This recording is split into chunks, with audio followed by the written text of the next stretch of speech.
Brandon Quick, Be Quick Jiu-Jitsu Network, trying to go over some techniques on the underpass. We've been going over the underpass and over-under, and then taking the back, and then ultimately today though, we're also doing a banana split variation, okay?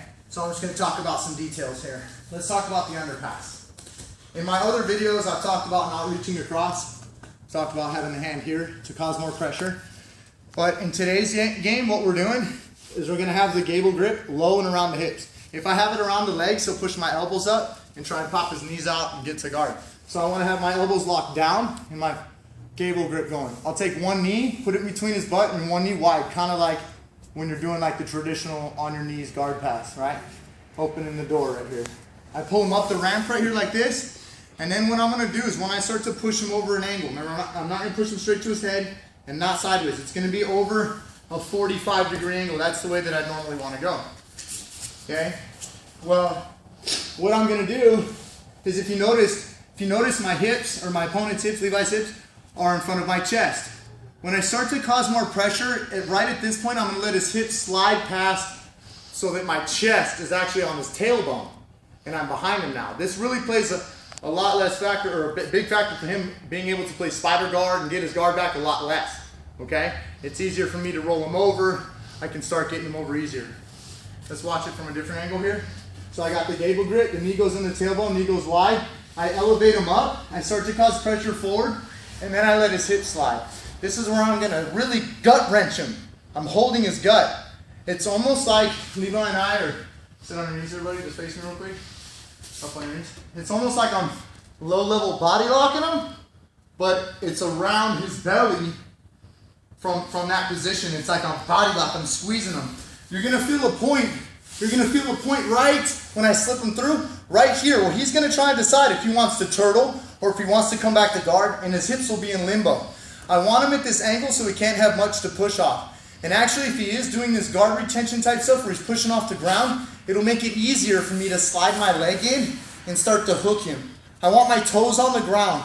As a matter of fact, I want this foot's heel on the ground in a second, and the flat of my foot on the ground, all the way flat. So from right here, I just slide, I hook, and then I grab the top of the shin, grab my forearm, stomp on my foot, turn my knee up, and pull the banana split. Now, the key is, when I do this, I pull up, and then look, my hips slide, or my opponent's hips slide out, and I'm gonna slide my knee in and get this hook, okay? I just wanna kinda explain something here for like different styles of banana splits. If I have his leg grapevine like this, Levi will hook my inside of my knee, watch, he lifts, it separates, now he kicks his leg free, and he's gone. He can scramble and turn in, he can start to turn up.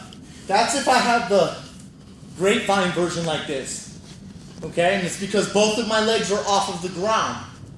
Now, when I have my leg on the ground, or my opponent's leg on the ground, okay? So now my foot's down. When I grab, and especially when I'm stomping it, Levi can't kick his leg free. Even if he hooked my other leg, he can't kick that other leg free, see? Because it's on the ground. And ultimately, he'll give me this. So I'll be able to grab this back, even if he hooks my leg. Hook my leg strong, I'll be able to grab it and kick my leg free, whoop, and then I'll go right back to stomping his foot, or my foot, sorry, and I want my foot flat again, remember? The more that it's showing up, the more he'll kick out, Levi, boom, he's out. Okay, so I want my toes down and knee up. And this leg isn't just stomping it to the ground, it's stomping my foot so that it helps it to get flat and my knee comes up. Now my hips are underneath his hips, so his hips are elevating and his knees are spreading down. It's real bad, kind of like an arm bar. Show from this direction and show from two directions. I've got the underpass, I raise him up, I let his hips slide past my chest, now I slide in. If I need to, if this leg's ever bent at all or anything like that, I'll use this foot to guide it down, hook, and then stomp down. Now I'm right here. So how his hips were really elevated? That's horrible. Now I can stretch him out real good. So this way. So he's up, sorry. Should be in the center of my knee here. So I gable grip, knee in the center, knee wide, he's up, starts to go over, hips slide back. Now I'm gut wrenching him. real hard. I slide through, hook the leg, hook, hook, hips up, and he taps. I'm turning my knees up and my feet up. One more time facing them.